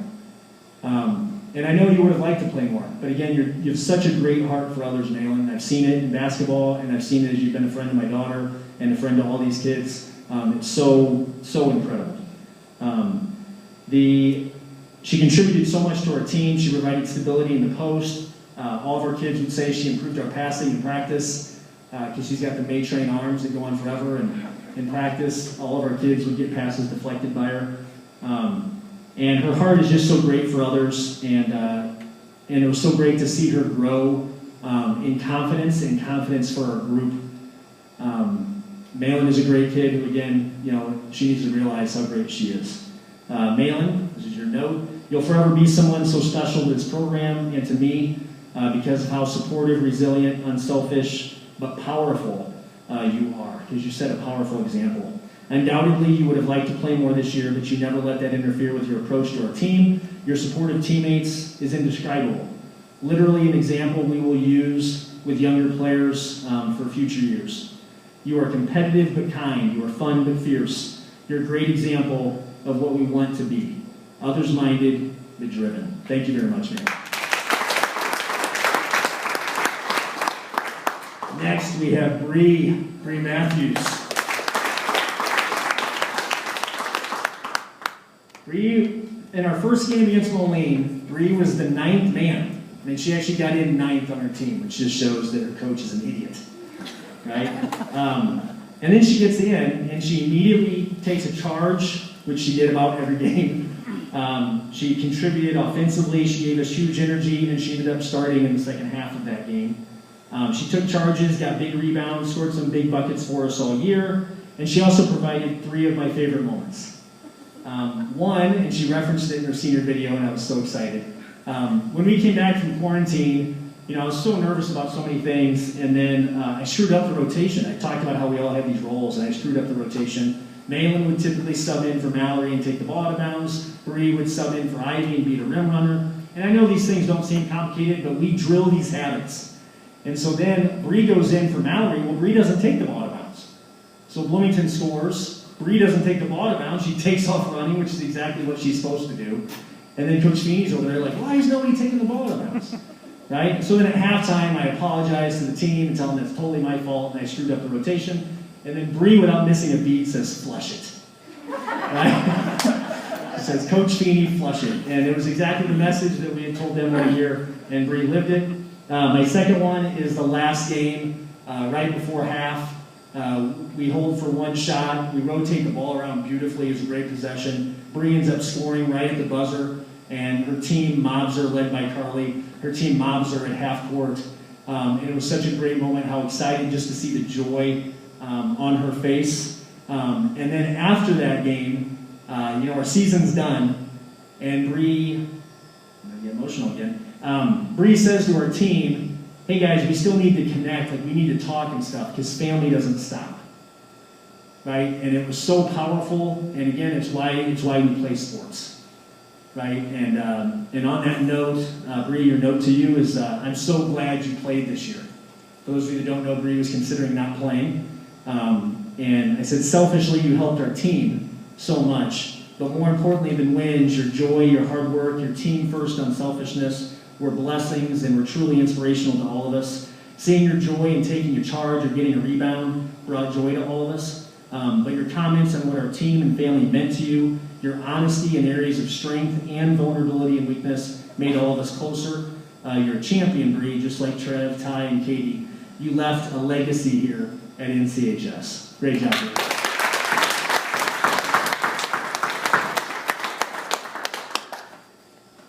Our next senior is Mallory Olafson. I coached Mallory back when she was in like 4th grade at the Y, and I assisted with her a bit at Kingsley. I coached her in some summers, and was an assistant here freshman and sophomore years. It's been such a fun journey, Mallory. It's been such a rewarding journey to be your coach, to see you grow into the young woman that you are. And obviously, I could talk about the basketball, you know, in that semifinal win. Carly just throws her a lob pass that even Carly said watching film wasn't a great pass even. Mallory just goes up like a monster and grabs it, and then scores a huge bucket to tie the game to send it in overtime. Right? Mallory and I had some really honest conversations this year where Mallory was very emotional and was questioning at times whether, you know, she was having fun. And I think a lot of it was because she was putting so much pressure on herself. And I love so much, again, you look at that picture in the pantograph and you see Mallory with this huge smile. Right? You talk to her about this season, you see Mallory with a huge smile. You can tell it even under the mask. Right? Like just to see her joy return for the sport was so much fun to see. And we talked to her a lot about just getting lost in competition, getting lost in teammates. And she truly did that, to where she didn't care about the numbers, she just cared about helping the team. And it was incredible to see. She's a multi-dimensional, versatile player and kid with a huge heart for others. And she finds ways to make an impact in so many different ways. And Whitewater's getting a great player and a great person. Mally said, I still remember when I first met you as an elementary schooler, playing at the Y. Little did we know I'd be coaching you for so many years to come. I'm so thankful not just for your inspired play on the court, but also for your heart off of it. We have some very emotional conversations over the years. Your willingness to be honest about your feelings is something so admirable. You are so competitive, but not nearly as confident as many people believe. We hope you believe in yourself because all of us in this room believe in you. I could say that Whitewater has new fans, but in all honesty, we're Mallory fans. We'll be fans of you no matter what. And I've been so since that first practice at the Y. Good job, Mal.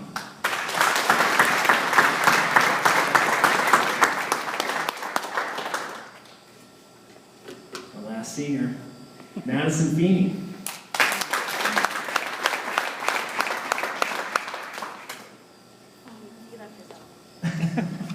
You already got your t-shirts, Feeney. I don't know if everyone knows this. She got a little glimpse of it in the senior video when she just kind of let out that little smirk about how much fun it is to beat West. Madison is a fierce competitor. She can be very sweet and very quiet, and then she's like this deadly kid. Sophie knows what I'm talking about. And it doesn't matter if we're playing a game at home or what it is. She'll beat us in cards, and then I'll go up to go to bed, and she's left a taunting note on my pillow with the final score, right? And she's also, and she gets this from her mother, but she's also very smart. And she's smart academically, like so many of our kids, but also just on the floor. In the Danville game, we hadn't really talked about doubling too much. And then they got in foul trouble, and just randomly, Coach Finley and I talked about, like, we need a kid to double, and right away, Coach Finley was like, tell Madison, okay, because Madison will figure that out. And then Madison goes out, leaves her man, and is doubling Haupt over the floor, takes a charge, made some huge plays in that game when they had the sub. And so many of those were just about understanding. We do a drill sometimes in practice. We did it a lot in the fall. A 2-on-1 drill where one defender is supposed to make the two offensive players have to pass repeatedly. And if you guys ever went against Madison in that drill, she had a way of bluffing and retreating that people would just have to pass, several times. And it was truly impressive to see. She would tell you that she was really frustrated that she didn't shoot it better this year. But what impressed me as a coach is that we've been telling her for a long time that she's more than a shooter. And she found other ways to contribute. She defended, like I said. She helped us with rebounds. She solidified our team defense. And she did hit some huge shots at key times, including a free throw that iced the game against Notre Dame. And I do want to talk briefly. I mentioned this with Sophie, but I know that Madison puts a lot of pressure on herself. It's something that she and I have talked about a lot in her life, and also about that she doesn't have to be perfect. And to stop putting that pressure on herself. And I know she felt a lot of pressure in playing for me, and in me even being an assistant. This is probably going to embarrass her, but she made the varsity volleyball team as a sophomore, and a junior who was cut posted online that the only reason Madison made the team was because the volleyball coach and I taught together, right? And I know just kids say stuff when you're the coach's kid, right? And I know it bothered her, but how she persevered through that, and I admired it so much. And I know it wasn't easy. I was hard on you at times, and you got so much out of this, and you showed, again, like I've said so many times, you showed what sports are truly about. Your mother and I are so very proud of you. Madison Feeney. I'll read your note real quick. I said, I'm so thankful that we got to experience the season together. I'll cherish getting to coach you and compete alongside you. You're a better player and athlete than you realize. That's probably my fault. We work so hard to make sure you're humble and hardworking, and I worry you didn't see how exceptional you are.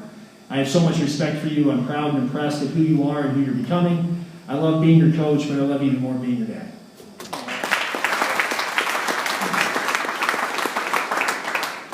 We do have some additional awards. So when I call these guys up, there's some amazing accomplishments of this team. First of all, every one of our starters made the all-conference team, which is a testament to the entire team because you get to do that because you're conference champs. And so honorable mention, all-conference, Madison Feeney.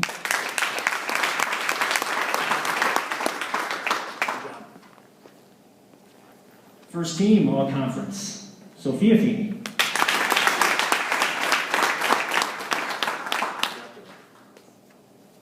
First team all-conference, Carly Creasy.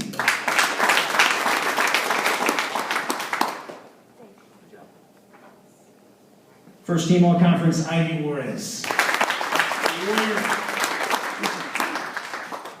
Good job, Ivy.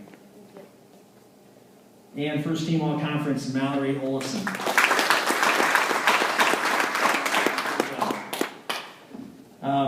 We also have 2 individual awards to give out before we get to the bigger awards of the night. The first one is the Sportsmanship Award. We have unbelievable kids. I mean, picking kids to get these awards is kind of silly in some ways. But I will say, as I said, this kid was our engine, and this kid just ignited us. And 2 favorite moments from watching film as a coach. One is that moment where Bree makes the layup at the end of the half, and Carly is the first player to go give her this giant hug at half court. Another one is Malin hit a 3 against Urbana, and you see Carly like celebrating the 3 in triumph, and we're up by like 40 points. Not really, but we're about to be. And Carly just celebrates so much, and she had such a heart for others, and our Sportsmanship Award winner is Carly Creasy.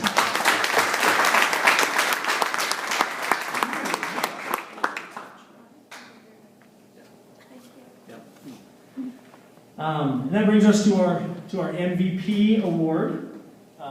And this, again, could go to a number of different people. But as I mentioned, first of all, the Athletic Director's Office has us pick one MVP because they buy the plaque. And so they say it has to be one. And as I just went through, you see we have a team full of MVPs. But this player, as I said, was so incredibly consistent, just provided us with so much consistency all year, rebounding, points, and just a warrior mindset that was contagious and a great example for all of us. Ivy Juarez.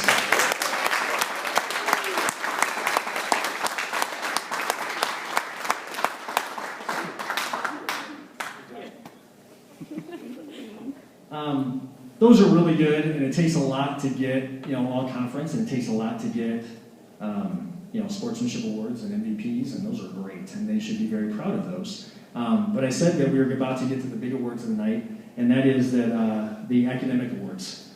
We're student athletes, and I started the night by saying that we're champions, everywhere.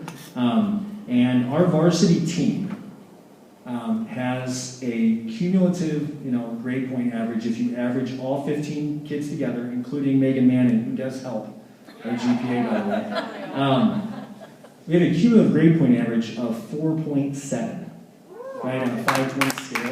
That's pretty amazing. And so there's 2 different awards for this. The first one is the Big 12 Conference Scholar Athlete Award. And in order to get that, you have to be a sophomore, junior, or senior who got a varsity letter, and who has a 4.0 or better. And so we'll go through those first, and the first honoree is Paige Walker. The second honoree is Mallory Olafson. The third honoree is Andrea Merkel. Next is M&M, Megan Manning. Next is CJ, Chloe Jansen. Next is Lauren Halava. Next is Malin Hemming.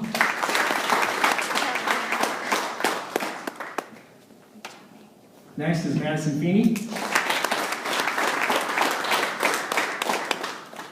Sophia Feeney.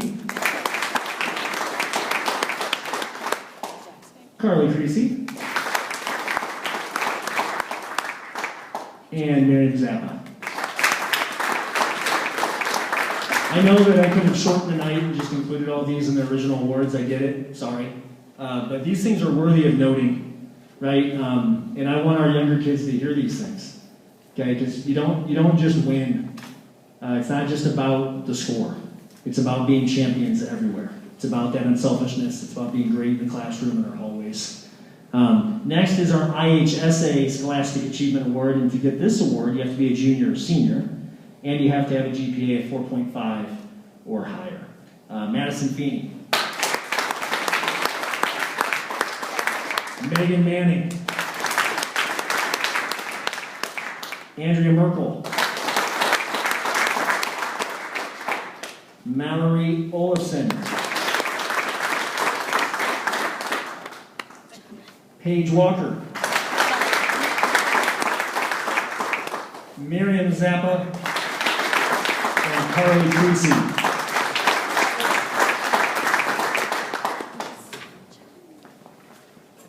Okay, before I wrap up, I know you guys didn't think I should get there, but we're done. So, two quick things. First of all, I've talked about every member of my family tonight except for one. Laurel has been incredible. This was a crazy year, and she put up with a lot, right, from me. And so a lot of people, several times, like Carly, I remember specifically at one point saying, Coach Feeney, how do you do all this? Right? Like, how do you get all this stuff done? And I remember telling her, like, well, some days I'm probably not, right, the best at other things in my life. And Laurel grants me so much grace as a husband. And so I love you so much. I'm so appreciative that I get to do this and that you deserve all the awards. So thank you.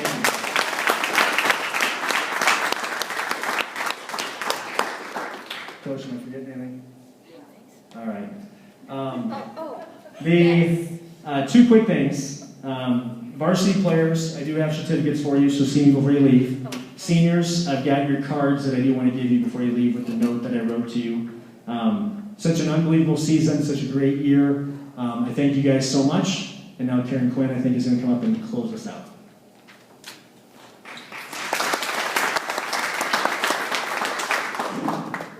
Okay, normally we would add a big meal and you guys would be pretty good about it. So I do want to get you all home, but this could be the most important part. Before I get into that, the pictures on your tables, those are yours to take home.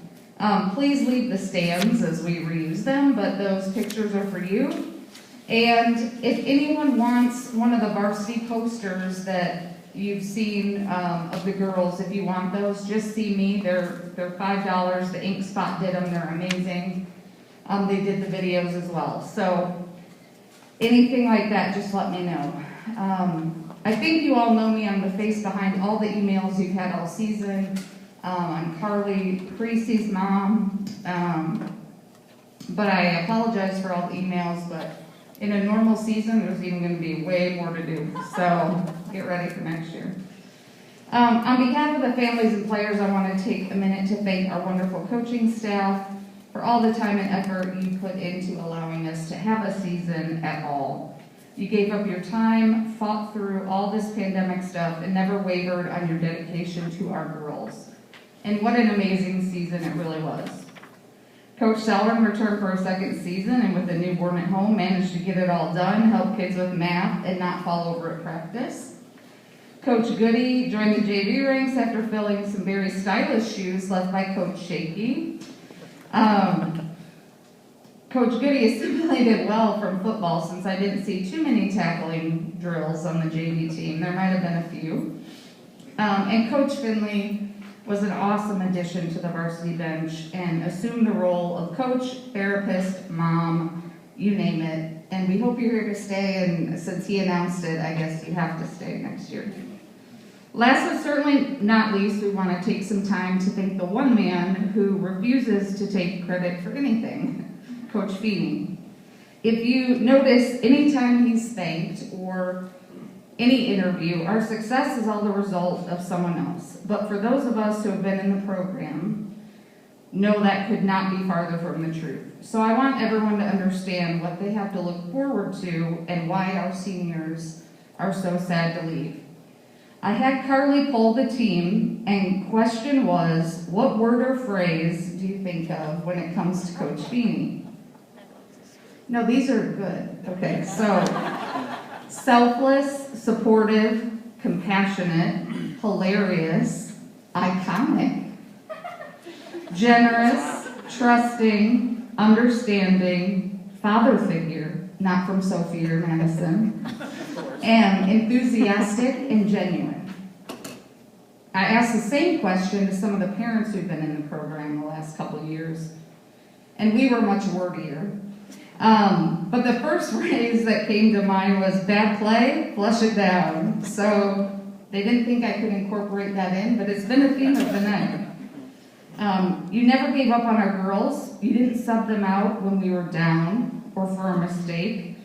You had them work through it together, and you coached every game like it was a championship. You're a leader and a role model. You had a tall task to rebuild the trust on this team, and you were wildly successful at that. You had the great sense to hire a phenomenal female role model in Coach Finley. You help girls on and off the court, and your goal is to get them to become independent, strong women, as obviously witnessed this evening. You relate to kids, build them up, and genuinely care about them as individuals. He's one of the best. Sees the uniqueness of each player and who brings what to the table. He finds the perfect combination of blending those talents. Fosters strong partnership with the parents to ensure he's doing all he can for the girls. And he's one of the most humble, selfless people I've ever met. One such example is when the varsity team had to quarantine. He didn't care about a perfect record. He cared about giving freshmen and JV more playing time and growing the program. So while I know you would say, it's nothing, to many of the parents and athletes, this year was literally everything.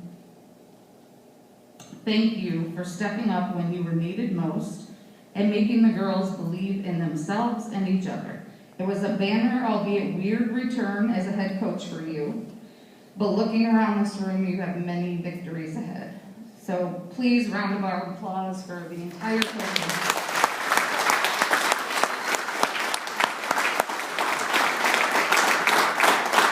And coaches, if you want to open your polka dot gifts, while they're opening your gifts that you all generously contributed to, the cookies, if anyone loves these cookies and want to know where they're from, hit up Krista Rawlings because she has the friend who created their very creative cookies. And I can't remember the exact phrase on it, but yeah. So basically, the team, the coach named COVID could not stop the Lady Iron 2020-2021.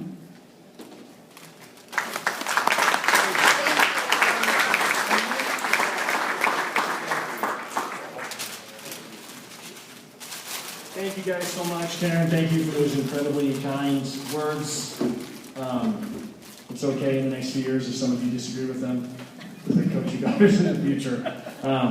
Hey, this has been such a rewarding experience. I thank you guys. Varsity players, make sure you get your certificate and cards on the way out. Thank you guys for everything. ISI.